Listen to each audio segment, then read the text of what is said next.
Raider Nation, good morning. It's Mitchell Renz here, host of the Raiders Report, with some news to wake all of y'all up. According to Ian Rapoport, the Las Vegas Raiders are going to be cutting Hunter Renfrow today, which we already knew that this was going to be a move that the Silver and Black ended up doing. I mean, it was announced yesterday that the Raiders were expected to cut Jimmy Garoppolo.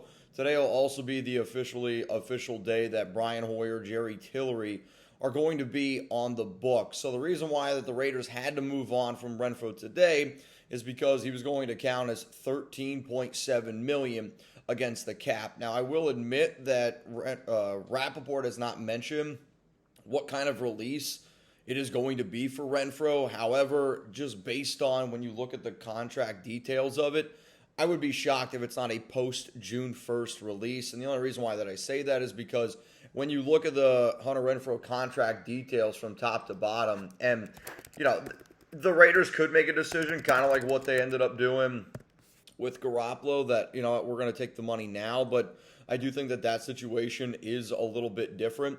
If the Raiders wanted to just outright release Renfrow, right, they're going to end up saving $8.2 million. They're going to eat $5.5 million in dead cap space. However, because of some of the contract restructures that the Raiders have had over the years with Renfrow, then next season they would have a $3.6 million dead cap hit. And because of that, it does make me wonder what the Raiders exactly are going to do here with this whole Renfrow situation, because like I said yesterday, they kind of wiped their hands clean with Jimmy Garoppolo and they just wanted to move on, and they want to just continue to just go forward. But what's interesting, though, is if they designate Renfrow as a post-June 1st cut, so that still means that he's going to be released today. However, you don't get the money until after June 1st, is if you designate him there, you then end up saving $11.8 million this season, and then your dead cap hit is only $1.8 million, and then your dead cap hit for the following year is only $1.8 million on top of that. So if I'm the Raiders,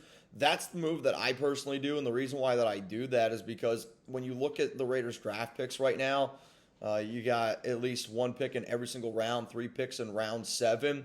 You're probably going to have to allocate about $12 million of that money to your future draft class, especially if you do want to trade up for Jaden Daniels. It's going to be somewhere around that money. So the way that I would look at the Hunter Renfrow cut is I would designate him as post-June 1st and then kind of use that money to pay a lot of my draft picks that I'm going to have this upcoming season. I know it's bright and early, and I don't know if you guys can tell, Chuck and I, we literally just woke up. And he's like, why am I not going on my walk yet this morning? But that's why you hit that subscribe button, right? Like, I want to keep you guys up to date. As soon as I got information that Hunter Renfrow was going to be released by Ian Rapoport, I was like, all right, it's time to get up. It's time to get the day moving. Chugs and I, we will be live a little bit later on today. We still got to wait for half of our team to wake up here. So we will be live. We'll be breaking down all the cuts. But today I anticipate a very, very busy day for the Las Vegas Raiders, especially with all the money that they're going to be freeing up today. And, right now, according to Spotrac, the Raiders are somewhere around $29 million in salary cap space. When you move on from Garoppolo, Renfrow, then Tillery, and then, the $92K from Brian Hoyer, the Raiders are going to have plenty of money to go out there and be aggressive and go out there and do what they're going to do. From the Garoppolo move to the Tillery move to the Brian Hoyer move, that's $13.6 million. And then, like I said, depending on what they decide to do here with Renfrow, but no matter what, I'm going to look at that as you're getting back an extra either $8 million right away if you decide to cut him outright. So that's close to $21 million you're freeing up today, or you can use that as your post-June 1st money, and at some point you're going to get that extra $11.8 million. So the bottom line is I do expect the Raiders to be pretty aggressive today. I know that yesterday was a little bit of a slower day, so bottom line, hit that subscribe button. If you won't do it for me, do it for that face right there. That's my guy right there. All right, y'all, so we're still breaking down some of these numbers here around Renfrow, and I think one of the reasons why, I don't want to say people are upset about the Renfrow cut, but people are going to be feeling some type of way because Hunter was, a player that I think at the end of the day, a lot of people loved and a lot of people bonded with because he was a hell of a dude his first 3 years in the NFL, especially that third year we had over 100 catches. I'll admit, I think he had a lot of those catches in that third year simply because If you remember the Raiders, that's the year they lost Ruggs. Darren Waller was banged up, but Renfrow showed up and he proved that he can be a reliable receiver in the NFL. Unfortunately, over the past 2 seasons, a lot of injuries, especially, the concussions, and he's struggled to stay on the field. And when he's been on the field, realistically, he wasn't all that great. So I understand the move by the Raiders. I understand the fact that they wanted to, try to move on from him, and they've been trying to trade him for the past 2 seasons. When Renfrow was healthy, he was a good fit. The problem was he just has not been a good fit. I'll admit that there's a part of me that wonders if just Josh McDaniels ruined him, and there was such a high expectation for Renfrow because of McDaniels, and I think just a lot of people just assumed, all right, we got a small white slot receiver and a Josh McDaniels offense. Oh, here we go. We're going to get another Wes Welker, Danny Amendola, Julian Edelman type of feel, and it was just never that. Renfrow to me is more of a backyard football type of receiver, and I will be curious to see where he ends up going. God, you are massive. Figure it out. And if it was up to me, like if I'm Renfrow and I'm his agent, I'm at least going to try to get him to go to the New Orleans Saints, right? Like, put him back with Derek Carr, put him back on a team and an offense that the last time he was great was with DC.